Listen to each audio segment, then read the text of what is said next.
الحمد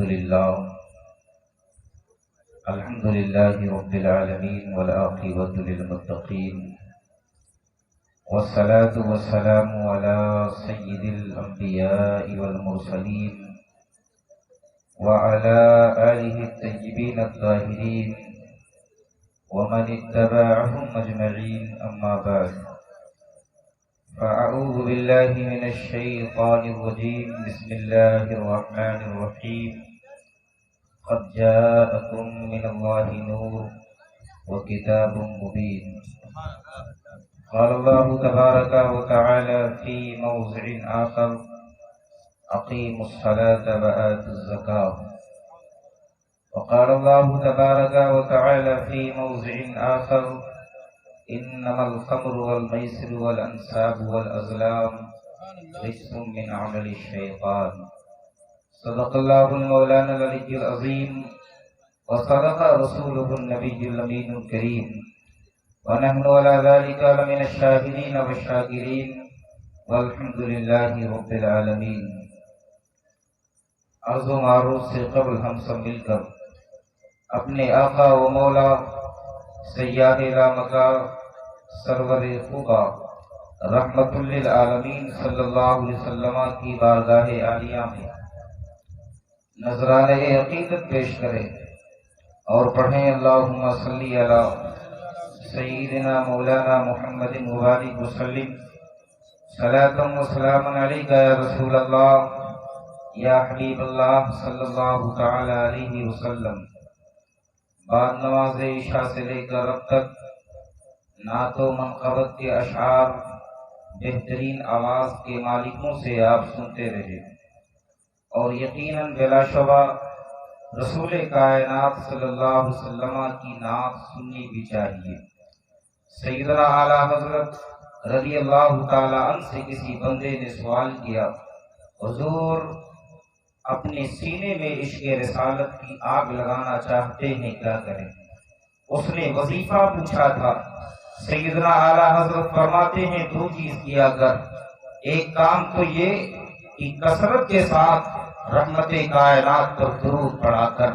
دوسری بات آپ فرماتے ہیں اگر تو چاہتا ہے کہ تجھے عشق مل جائے تو پھر یہ کام کیا کر، اچھی آواز کے جو مالک ہے ان سے رسول کی نعت سنا کر. تو نعت کریم سننا یہ اچھی بات ہے، آپ سن چکے ہیں، اچھی نقابت بھی سماعت فرما رہے ہیں. انشاءاللہ میرے بعد بھی آپ نعت مقبول صلی اللہ علیہ وسلم سنیں گے. وقت پر ہم اس لیے آئے کہ بر وقت جو گفتگو ہو جائے گی وہ آپ کے ذہن و دماغ میں انشاءاللہ بیٹھ جائے. اور جس طرح نعت ضروری ہے اسی طرح آپ کی اصلاح، وہ اصلاح عقائد ہو یا اصلاح معاشرہ ہو، یہ بھی ضروری ہے کہ نہیں ہے؟ ہم بہت زیادہ یہ نہیں کہیں کہ سبحان اللہ کہیے، الحمدللہ کہیے، لیکن آپ سنیے اور کہتے رہیے. درود پاک پڑھیں: اللہم صلی علی سیدنا مولانا محمد وبارک وسلم صلاۃ و سلام علیک یا رسول اللہ یا حبیب اللہ صلی اللہ تعالی علیہ وسلم. قرآن کریم کی 3 آیت کریمہ کو میں نے عنوان سخن بنایا. مقصد یہ ہے کہ عقائد پر تھوڑی دیر گفتگو ہو جائے، اس کے بعد اصلاح معاشرہ پر گفتگو ہو جائے.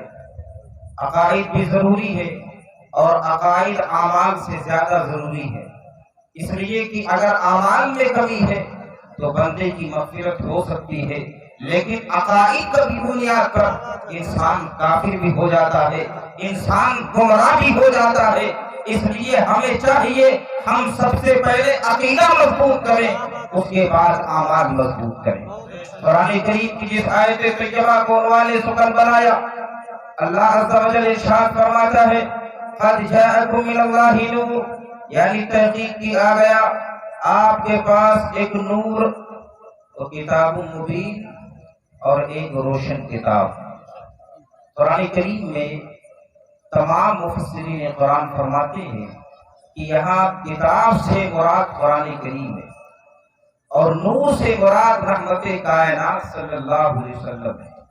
اور بے شک ہم اہل سنت والجماعت کا عقیدہ بھی ہے کہ رسول کائنات نور بھی ہے اور رسول کائنات بشر بھی ہے۔ جیسا کہ قرآن کریم میں دونوں آیتیں موجود ہیں، اللہ عز و جل خود فرماتا ہے، محبوب فرما دے کہ آپ بشر ہیں۔ اللہ کے حبیب نے اعلان فرمایا میں بشر ہوں، لیکن رسول کائنات کی بشریت کے بعد جب نور کی بات آئی تو اللہ نے نہ فرمایا محبوب آپ فرمائے، بلکہ محبوب خاموش ہے، میں خود بتاتا ہوں قد جاءکم من اللہ نور، اے میرے محبوب تم نور ہو، اسے تمہیں بتانے کی ضرورت نہیں ہے، اسے میں خود بتا دیتا ہوں۔ اللہ کے حبیب رحمت کائنات نور ہے، اور یہ صرف بریلویوں کا عقیدہ نہیں ہے، یہ صحابہ کا عقیدہ ہے، تابعین کا عقیدہ ہے، تبع تابعین کا عقیدہ ہے، ائمہ مجتہدین کا عقیدہ ہے، مجددین کا عقیدہ ہے۔ اللہ کی عزت کی قسم اٹھائیں، تفسیر کی کتاب جس کا نام تفسیر ابن عباس ہے، حضرت عبداللہ ابن عباس فرماتے ہیں قد جاءکم من اللہ نور یعنی محمدہ، آپ فرماتے ہیں نور سے مراد رسول کائنات ہے۔ حضرت امام نصفی فرماتے ہیں جن کا نام عبداللہ ہے، یہ بھی فرماتے ہیں آیت پاک میں نور سے مراد رحمت کائنات ہے۔ حضرت خازن فرماتے ہیں نور سے مراد رحمت کائنات ہے۔ حضرت علامہ بیضاوی فرماتے ہیں جلالین کے اندر بھی علماء بیٹھے ہوئے ہیں، قد جاءکم من اللہ نور لانے کے بعد فرمایا گیا یعنی بن نور محمد، اس نور سے مراد رحمت کائنات کا نور ہے۔ حضرت عبد الرحمن جلال الدین سیوطی نے بھی یہ بات کہی ہے، علامہ نبہانی بھی کہتے ہیں، علامہ اسماعیل حقی بھی کہتے ہیں۔ اٹھائیے شفا شریف، علامہ ایاز فرماتے ہیں شفا شریف کے اندر ہے کہ اس آیت سے مراد جس میں نور کہا گیا ہے کچھ اور نور نہیں ہے بلکہ آمنہ کے لال کا نور مراد ہے۔ اس لیے یہ نور کا عقیدہ صرف بریلویوں کا نہیں ہے، رحمت کائنات کے نور کا عقیدہ صحابہ کا عقیدہ ہے، تابعین کا عقیدہ ہے، مفسرین کا عقیدہ ہے کہ نہیں ہے؟ ہے کہ نہیں بھائی؟ ایک بار تو بولی تھی رسول کائنات نور ہے۔ سوال اٹھتا ہے حضور نور ہے تو اس نور کو پیدا کب کیا ہے کہ نہیں؟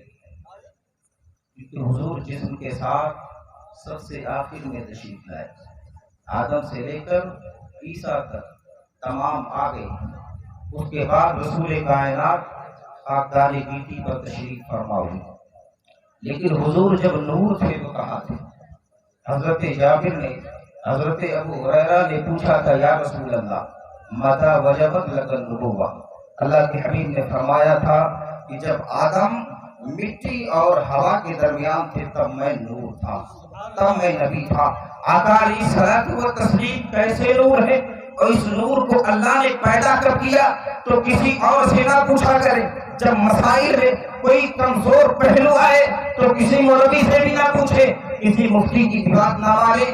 آپ کے اندر اگر اللہ نے عقل دی ہے تو آپ خود اٹھائے حدیث نبویہ کھولے اور کھولنے کے بعد حضور سے پوچھ لے، اللہ کے حبیب خود بتا دیں گے۔ لیکن اتنی صلاحیت نہیں ہے تو پھر عقل کا گھوڑا نہ دوڑائیے، علماء ذوی احترام سے پوچھئے، آپ مجھے بتائیں فلاں فرقے سے ملا تھا وہ تو کہتا ہے حضور نور نہیں ہے، فلاں سے ملا وہ تو یہ کہتا ہے، یہ علماء کہیں گے فلاں کی بات نہ کر، اس کی بات کر جس کو بنایا گیا ہے، اور اگر بنایا گیا ہے وہ کہہ دے تو مان لے۔ اٹھائیے مصنف عبد الرزاق، وہ کون ہے؟ امام مالک کے شاگرد ہیں لکھنے والے، احمد بن حنبل کے استاد ہیں، امام بخاری اور امام مسلم کے دادا استاد ہیں۔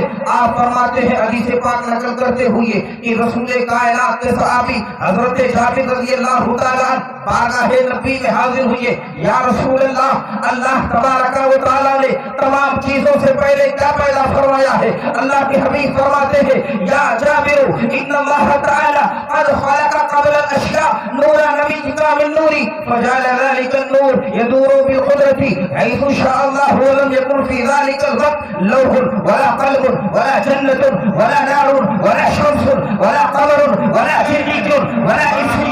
اللہ کے حبیب فرماتے ہیں اے جابر اگر تو نے پوچھ لیا ہے تو جان لے اللہ تبارک و تعالی نے تمام چیزوں سے پہلے آمنہ کے نام محمد کے نور کو پیدا فرمایا ہے۔ اس وقت نہ لوح تھی نہ قلم، جنت و دوزخ، اللہ نے جب کسی کو پیدا نہیں فرمایا تھا تو میرے نور کو پیدا فرمایا تھا۔ نعرہ تکبیر، نعرہ رسالت، جشن عید میلاد النبی، سرکار کی آمد۔ آقا کی آمد، نعرہ تکبیر، نعرہ رسالت۔ اے بابو کیوں جا رہے؟ اگر ضرورت سے جا رہے ہیں تو ٹھیک ہے جائیے، لیکن آ جائیے، ہم کہاں روزانہ آئیں گے بھائی؟ رسول کائنات اس حدیث سے پتہ چل گیا کہ نور ہے، لیکن ایک سوال اور ہے کہ حضور نور ہیں تو اس نور کو کتنا پہلے پیدا کیا؟ یہ بھی ہے نا۔ حضرت علامہ اسماعیل نبھانی نے اپنی کتاب میں یہ حدیث پاک نقل فرمائی۔ علماء بیٹھے ہوئے ہیں، جان رہے ہیں، ان کو نہیں سنا رہا ہوں، آپ کو سنا رہا ہوں، یہ تو سب جانتے ہیں، ہم سے زیادہ بھی جانتے ہیں۔ اللہ کے حبیب رحمت کائنات نے جبریل سے پوچھا تھا، جبریل تمہاری عمر کتنی ہے؟ جبریل نے عرض کیا رسول اللہ مجھے معلوم نہیں، لیکن فرماتے ہیں کہ اللہ کے حبیب ایک تارا 70,000 برس کے بعد ایک بار نکلتا تھا اور غروب ہو جاتا تھا، پھر 70,000 برس کے بعد نکلتا تھا غروب ہو جاتا تھا۔ وَرَأَيْتُهُ اثْنَيْنِ وَسَبْعِينَ أَلْفَ مَرَّةٍ، اے اللہ کے حبیب میں نے اسے 72,000 دفعہ دیکھا ہے۔ حضور فرماتے ہیں وَعِزَّةُ رَبِّي عَلَى ذَلِكَ الْكَوْكَبِ، اے جبریل وہ ستارہ کوئی اور نہیں تھا، وہ میں ہی تھا۔ لیکن ابھی سوال میں ابہام ہے کہ آدم علیہ السلام سے کتنے سال پہلے؟ تو رسول کائنات فرماتے ہیں، حدیث پاک کے الفاظ ہیں، ان النبی صلی اللہ علیہ وسلم قال كنت نورا بین یدی ربی قبل خلق آدم ب14,000 اللہ کے حبیب فرماتے ہیں کہ آدم علیہ السلام کی تخلیق سے 14,000 سال پہلے میرے رب نے مجھے پیدا فرمایا، میرے رب نے میرے نور کو پیدا فرمایا۔ پتا چلا کہ اللہ کے حبیب وہ نور ہے جس نور کو آدم کی تخلیق سے 14,000 سال پہلے پیدا فرمایا گیا ہے۔ اسی لیے اللہ کے حبیب ایسے نور ہے کہ وہ نور جس کے پاس بھی رہا، جس کے بھی رحم میں رہا، جس کے بھی سلب میں رہا، وہ بھی طیب و طاہر رہا، وہ بھی ایمان والا رہا، اور اس سے بھی جو مل گیا وہ بھی نور والا ہو گیا۔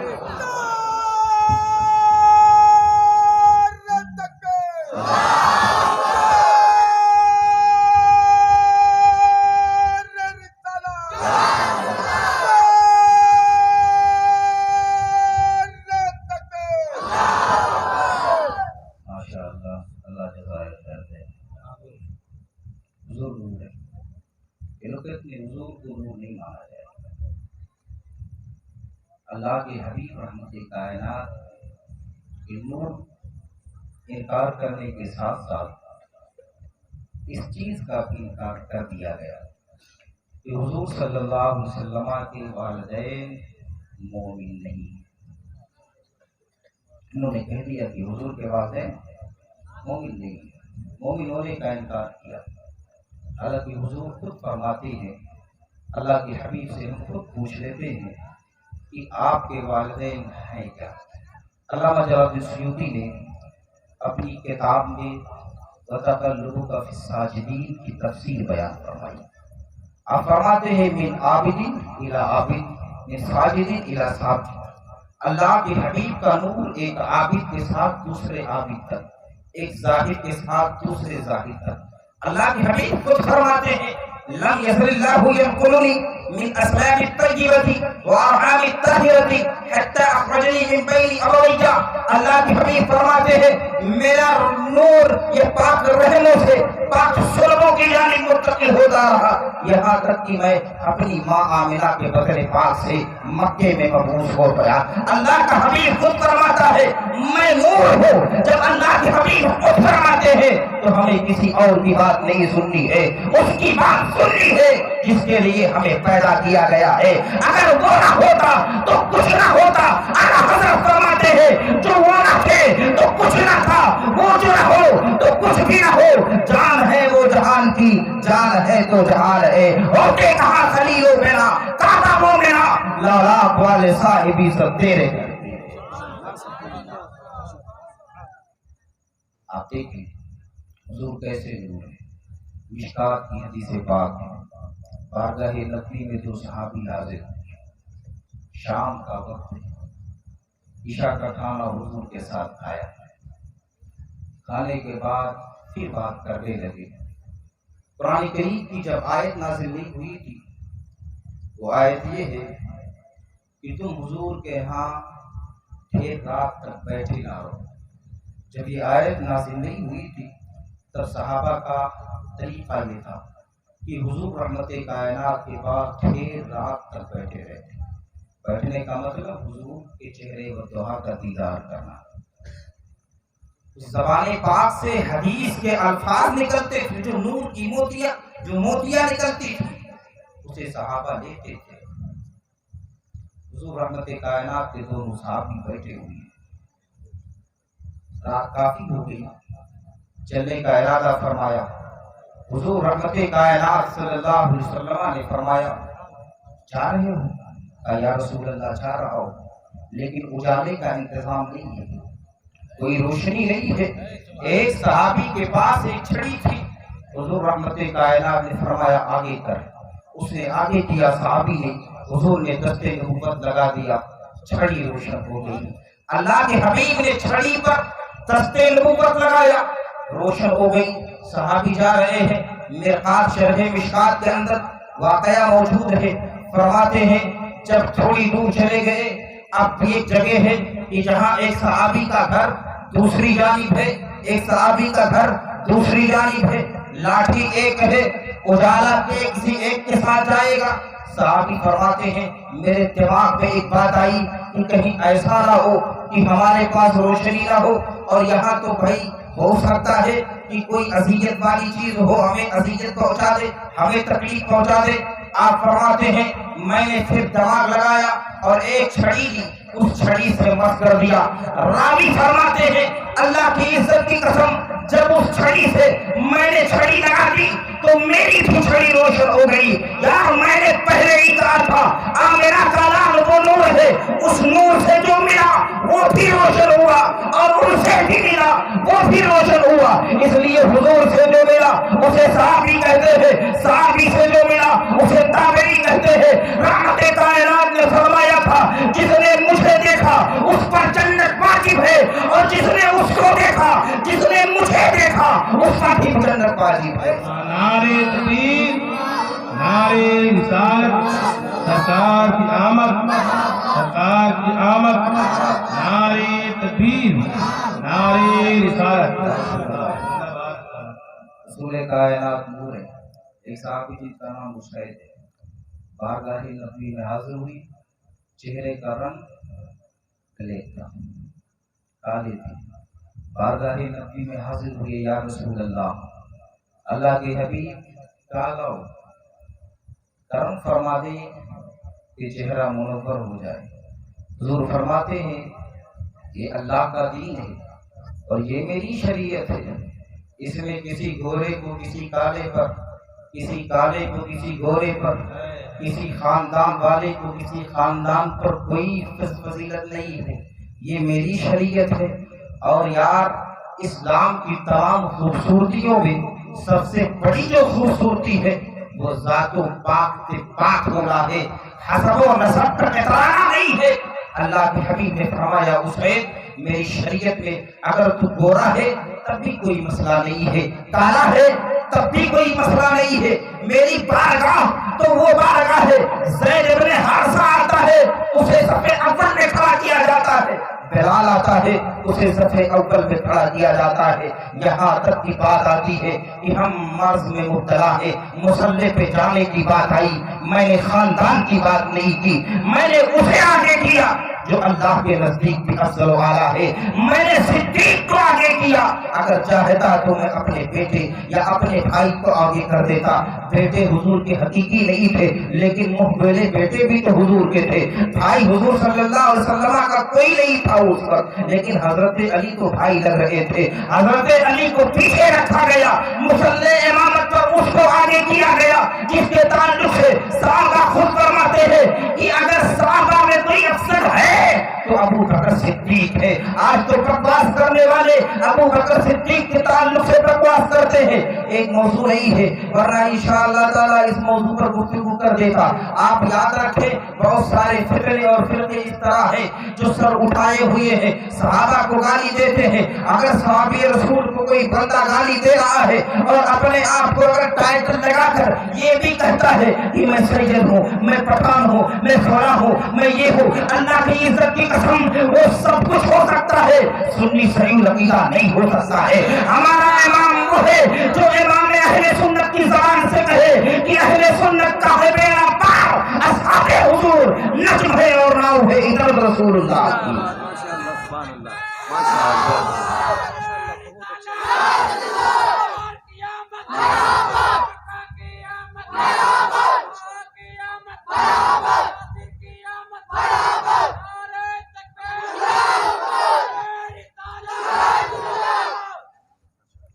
نے فرمایا اس سے، لیکن تو نے فرمائش کر دی ہے، تو نے عرض کر دیا ہے، تو یہ دربار وہ دربار ہے کہ جس دربار سے منتوں کو بھگایا نہیں جاتا۔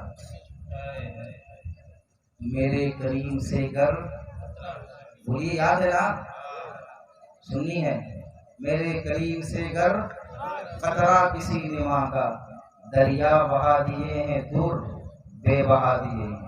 اصل میں چھوٹا تھا نا تو دور سمجھتا تھا کہ دریا کچھ اور ہے، دور کچھ اور ہے، حالانکہ جب بڑا ہوا تو کتنا بڑا آپ یہ سوچیں گے۔ الاشباب والنظائر جو میں پڑھ رہا تھا، الاشباب والنظائر جو میں پڑھ رہا تھا تحقیق سال 2 میں پرنسپل صاحب شعر کی تشریح فرما دی، اس دن میں نے جان لیا کہ شعر کا مطلب کیا ہے۔ میرے کریم سے گر قطرہ کسی نے مانگا، دریا بہا دیے ہیں، دریا تو جان لینا، اور در کے معنی موتی، در معنی موتی، اور بے بہا کے معنی بہت زیادہ۔ حضور سے کسی نے اگر قطرہ مانگا تو حضور نے اتنا دیا کہ نسلاً بعد نسلی اس کی نسلیں کھاتی ہے۔ اسی لیے تو بخاری میں بیہقی میں وہ حدیث بھی موجود ہے، ایک صحابی کو حضور نے کچھ کھانا عنایت فرمایا تھا، بات دوسری طرف جا رہی ہے، مختصر کر کے کھاتے رہے، کافی دن تک تنہا نہیں، سارے لوگ مل کے کھاتے رہے، یہاں تک فرماتے ہیں کہ انہوں نے برتن کو کھول کر دیکھ لی، اللہ کے حبیب کے پاس پہنچے، یا رسول اللہ کئی دن تک کھاتے رہے لیکن کھانے میں کوئی کمی نہیں ہوئی، یہاں تک کہ جماعت کھاتی رہی، علاقے کے لوگ کھاتے رہے، ہمارے بال بچے کھاتے رہے، کھانے میں کوئی کمی نہ ہوئی۔ شام ہوتے ہوتے میں نے دیکھا کھانا ختم ہو گیا۔ اللہ کے حبیب فرماتے ہیں اللہ کی عزت کی قسم پیارے صحابی اگر اسے کھول کر نہ دیکھتے تو نسلاً بعد نسلی تمہاری نسلیں کھاتی ختم نہ ہوتا۔ اب پڑھ لیجئے، میرے کریم سے کر قطرہ کسی نے مانگا، دریا بہا دیے ہیں، تربے بہا دیے ہیں۔ بات تیزی کے ساتھ بارگاہ نبی میں بندہ حاضر ہے، عرض کیا یا رسول اللہ روشنی چاہیے، اجالا چاہیے، کائنات کو آپ نے منور کیا ہے، سورج اور چاند کو جو روشنی مل رہی ہے آمنہ کے لال کے صدقے میں ہے۔ حضرت امام اعظم ابو حنیفہ نے کہا تھا یا رسول اللہ جو چاند چمک رہا ہے، جو روشن ہے، اس میں کسی اور کی روشنی نہیں، آپ کے تابع پاک کی روشنی ڈالی گئی ہے۔ یقیناً اگر کوئی روشنی موجود ہے تو یہ آمنہ کے لال کا صدقہ ہے، کچھ اور نہیں ہے۔ بارگاہ نبی نے سوال کیا، اللہ کے حبیب نے سینے پر ہاتھ رکھا، حضرت اسے فرماتے ہیں چہرے پر ہاتھ رکھا۔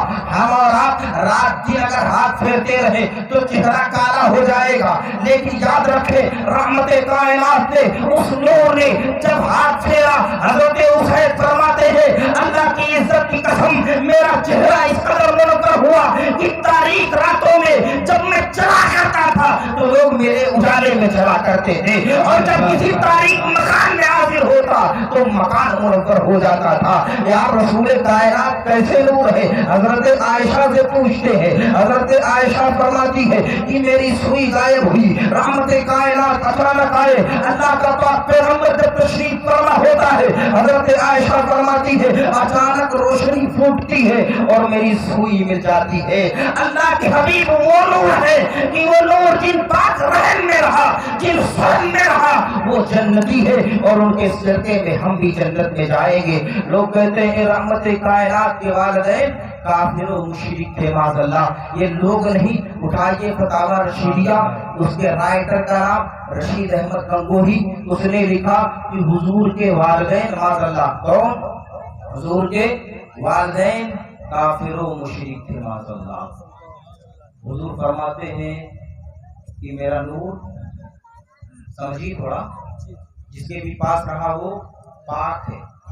قرآن کہتا ہے انما المشرکون نجس، مشرک ناپاک. حضور فرماتے ہیں نور جن کے پاس رہا، آدم کے پاس رہا، آدم کی پیشانی میں ڈالا گیا. آدم علیہ السلام نے خواہش ظاہر کی، اے ربی میں دیکھنا چاہتا ہوں، انگوٹھے میں ڈال دیا گیا. آپ کا مسئلہ دماغ میں آ گیا. انگوٹھے میں حضرت آدم علیہ السلام نے چوم لیا. جو لوگ کہتے ہیں چومنا ناجائز و بدعت ہے، لگا دیں آدم علیہ السلام پر فتویٰ. آدم علیہ السلام نے کیوں چوما تھا؟ آدم علیہ السلام نے چوم لیا تھا. اور صرف آدم نے نہیں چوما، اللہ کے حبیب تشریف فرما حضرت ابو بکر نے اذان دی، رسول کائنات کا نام آیا، ابو بکر نے اسے چوم لیا. اللہ کے حبیب فرماتے ہیں میرے ابو بکر کی طرح اگر کوئی بندہ کرے گا تو پروردگار اس کی مغفرت فرما دے گا. اس لیے چومنے پر بڑا اعتراض نہیں کرنا چاہیے، اور اگر اعتراض بھی کرنا ہے تو پھر ہاں حجر اسود کے قریب جاؤ تو چوما نہ کرو. حضرت عمر نے تو یہاں تک کہا تھا اے حجر اسود میں ہرگز تجھے نہ چومتا، لیکن آمنہ کے لال نے جو چوم لیا ہے اس لیے میں چومتا ہوں. اسی لیے میں بھی کہتا ہوں کہ میں بھی انگوٹھا نہ چومتا، لیکن آدم نے جو چوم لیا ہے، صدیق نے جو چوم لیا ہے، اور رحمت کائنات نے جنت کا پروانہ دے دیا ہے، اس لیے ہم بھی چوم لیتے ہیں. بس بات کوئی اور نہیں ہے. اور چومنا یار کوئی مسئلہ نہیں ہے نا، اسے بہت پڑھا دیا جائے. رسول کائنات صلی اللہ علیہ وسلم کا نور جن کے بھی پاس رہا. حضرت علی رضی اللہ تعالیٰ فرماتے ہیں ایک وقت آیا تھا کہ جس وقت یہ زمین پر صرف 7 مسلمان تھے. کتنے؟ حضرت علی فرماتے ہیں ان 7 میں سے حضور کا نور ایک کے پاس تھا. ان 7 میں سے حضور کا نور ایک کے پاس تھا. پتہ چلا کہ نور محمدی کا صدقہ تھا کہ وہ 7 باحیات تھے. آقا علیہ الصلوۃ والتسلیم کے والدین کو جو کافر و مشرک کہا گیا، اس کے پیچھے کچھ دماغ لگایا گیا ہے. دماغ لگانے کی ایک حدیث ہے، یہ بھی یاد رکھیں، یہ بھی یاد رکھیں اچھی طرح کہ جو بھی لوگ گمراہ ہوتے ہیں وہ قرآن کریم کو دیکھ کر یا حدیث نبوی کو دیکھ کر گمراہ ہوتے ہیں. اور اللہ کی مراد تک بندہ نہیں پہنچتا ہے تو گمراہ ہو جاتا ہے، اور حضور کی مراد سے محروم ہوتا ہے تو بندہ گمراہ ہو جاتا ہے.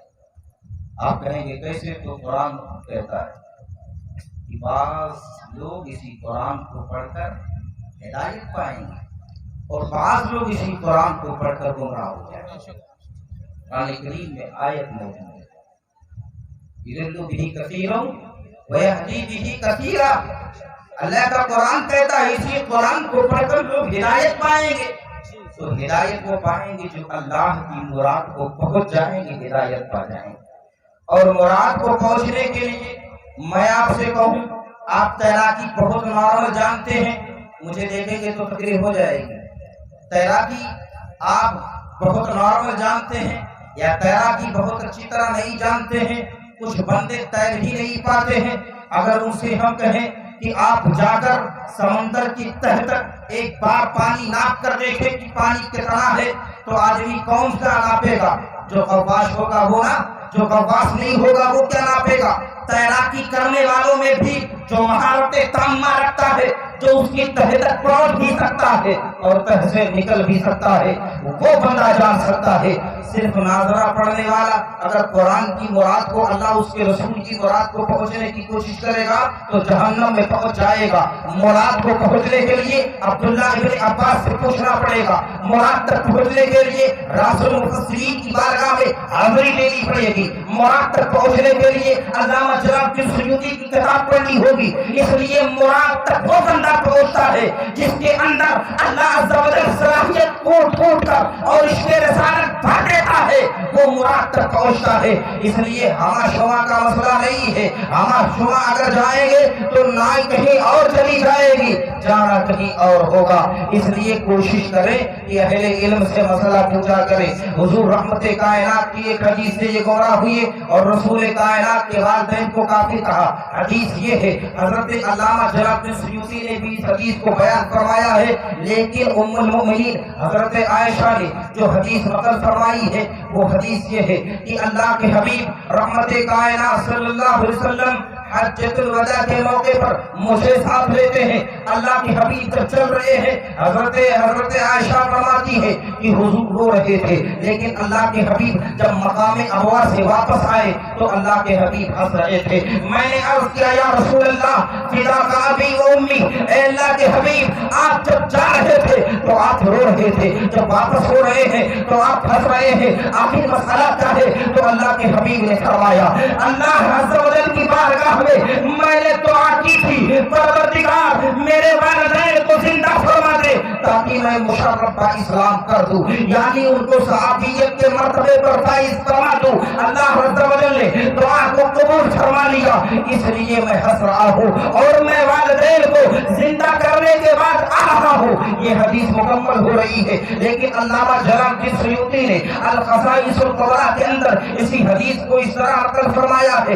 آپ فرماتے ہیں اللہ کے حبیب رحمت کائنات مقام ابوا پر گزر رہے ہیں، صحابہ کا مجمع ہے، صحابہ بھی ساتھ میں ہے، اللہ کے حبیب کی سواری رک جاتی ہے، رسول کائنات صلی اللہ علیہ وسلم وہاں آگے بڑھتے ہیں، لیکن رسول کائنات کو والدہ کی قبر نہیں معلوم ہے۔ اب کوئی یہ نہ کہے کہ تم کہتے ہو حضور کو علم غیب ہے اور حضور کو تو والدہ کی قبر نہیں معلوم ہے۔ مسئلہ یہ ہے کبھی ہم نے یہ دعویٰ نہیں کیا ہے کہ رسول کائنات کو اللہ نے ایک بارگی علم غیب دے دیا ہے، کبھی کسی سنی کا دعویٰ یہ نہیں ہے، بلکہ حضور کو اللہ عز و جل نے وقتاً فوقتاً علم غیب دیا، یہاں تک کہ انتقال پرملان سے 23 دن پہلے آپ کو اللہ نے ما کانا وما یکون کا علم دے دیا۔ ما کانا وما یکون کا علم دے دیا۔ ما کانا وما یکون کیا ہے؟ یعنی جو کچھ ہو چکا ہے اور جو ہوگا قیامت تک حضور صلی اللہ علیہ وسلم جانتے ہیں۔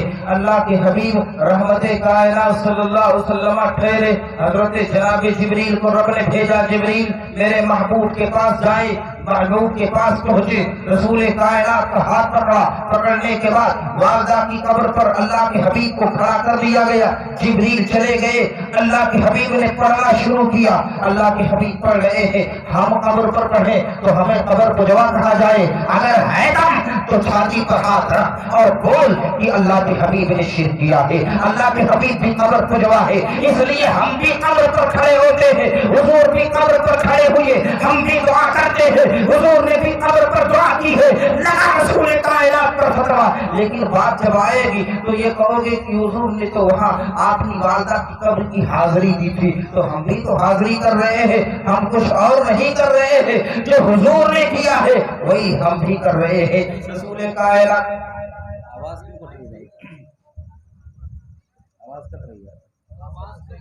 درود پاک پڑھیں، اللہم صلی علی درود پاک اللہم صلی علی سیدنا مولانا محمد وبارک وسلم، صلاۃ و سلام علیکہ یا رسول اللہ یا حبیب اللہ صلی اللہ تعالی علیہ وسلم۔ رسول کائنات کھڑے ہوئے، جبریل علیہ السلام چلے گئے، حضور فرماتے ہیں دل میں ہلو درود پاک اللہم صلی علی سیدنا مولانا محمد وبارک وسلم، صلاۃ و سلام علیکہ یا رسول اللہ یا حبیب اللہ صلی اللہ تعالی علیہ وسلم۔ حضور فرماتے ہیں دل میں بات آئی کہ والدہ کے لیے بلندی درجات کی دعا کی جائے۔ اللہ کے حبیب فرماتے ہیں ہاتھ اٹھانے کی کوشش کی، اللہ عز و جل نے جبریل کو بھیجا، اے جبریل میرے محبوب کو منع فرمائے۔ اسی حدیث کی بنیاد پر یہ لوگ گمراہ ہو گئے۔ انہوں نے کہا کہ رحمت کائنات کو اس لیے منع کر دیا گیا کہ معاذ اللہ حضور کے والدین کافر و مشرک تھے۔ حالانکہ اگر حضور کے والدین کافر و مشرک تھے اور یہ بات اگر ہم کہتے تو تم مزید ہونا مانتے کہ تم بریلوی ہو، تو ایسوں کی بات کر لے جس نے تمہاری وجود سے پہلے اس کا جواب دے دیا۔ سیدنا اعلیٰ حضرت کی پیدائش سے 400 سال پہلے ان کے ان اعتراضوں کا جواب علامہ جلال الدین سیوطی نے اپنی کتاب خصائص الکبریٰ کے اندر دیا ہے۔ آپ فرماتے ہیں بات یہ نہ تھی کہ رسول کائنات کے والدین کافر و مشرک تھے اس لیے منع کر دیا گیا تھا، بات یہ تھی کہ اسلام کا ابتدائی زمانہ تھا۔ اگر رحمت کائنات ہاتھ اٹھا کر دعا فرما دیتے تو رب کائنات کے محبوب صلی اللہ علیہ وسلم کے والدین کے تعلق سے یہ کافر و مشرک پروپیگنڈا کرتے، کہتے کہ یہ وہ لوگ بخشے گئے جبکہ بیٹے نے گڑگڑا کر رب کی بارگاہ میں دعا کی ہے، اس لیے رحمت کائنات کو منع فرما دیا گیا ہے۔ ورنہ اللہ کے حبیب فرماتے ہیں میں نے دعا کی تھی، میرے رب نے دعا کو قبول بھی کیا، میرے والدین کو زندہ بھی کیا اور میں نے صحابیت سے سرفراز بھی فرمایا۔ اور ایسا نہیں ہے کہ وہ مومن نہیں ہے۔ اعلان نبوت سے علماء جانتے ہیں اعلان نبوت سے پہلے جتنے لوگ انتقال کیے جو موحد تھے وہ تمام کے تمام مسلمان تھے۔ حضور کا کلمہ پڑھنا ان کے لیے ضروری تھا کہ جو اعلان نبوت کے بعد تھے، اسی لیے حضور نے اپنی بیٹیوں سے فرمایا تھا، اپنی پھوپھیوں سے فرمایا تھا، اپنے چچا سے فرمایا تھا کہ جو کلمہ پڑھ دو ورنہ میں تمہاری مدد نہیں کر سکتا۔ سمجھ رہے کہ نہیں؟ آقا علیہ الصلوۃ والتسلیم کے تعلق سے اگر کوئی بندہ یہ بات ذہن میں رکھے کہ ان کے والدین کافر و مشرک ہیں تو آپ جان لیجئے گا کہ اسے حضور کے والدین سے دشمنی ہے، اور جسے حضور کے والدین سے دشمنی ہے اسے صرف حضور کے والدین سے نہیں حضور صلی اللہ علیہ وسلم سے دشمنی ہے۔ اس لیے جو بندہ ٹہنی سے دشمنی رکھتا ہے وہ جڑ سے بھی دشمنی رکھتا ہے، اور کوئی جڑ سے دشمنی رکھتا ہے تو ٹہنی سے بھی دشمنی رکھتا ہے۔ آؤ دیکھتے ہیں کہ وہ لوگ کافر و مشرک تھے یا نہیں تھے، وہ لوگ ایمان والے تھے کہ نہیں تھے۔ آئیے ایک دو حدیثیں سماعت کریں۔ اللہ کے حبیب رحمت کائنات صلی اللہ علیہ وسلم حضرت انس بن مالک کے گھر دعوت پر ہیں۔ اللہ کے حبیب بیٹھ گئے، انس بن مالک نے دیکھا دسترخوان میلا کچیلا ہے، آپ نے باندی کو بلایا، دسترخوان حوالے کیا، جلدی دھل کر لا، اس لیے رحمت کائنات تشریف فرما ہے۔ باندی کو حضرت انس نے دیا، اس نے دھلنے کے بجائے آگ جل رہی تھی اس میں ڈال دیا۔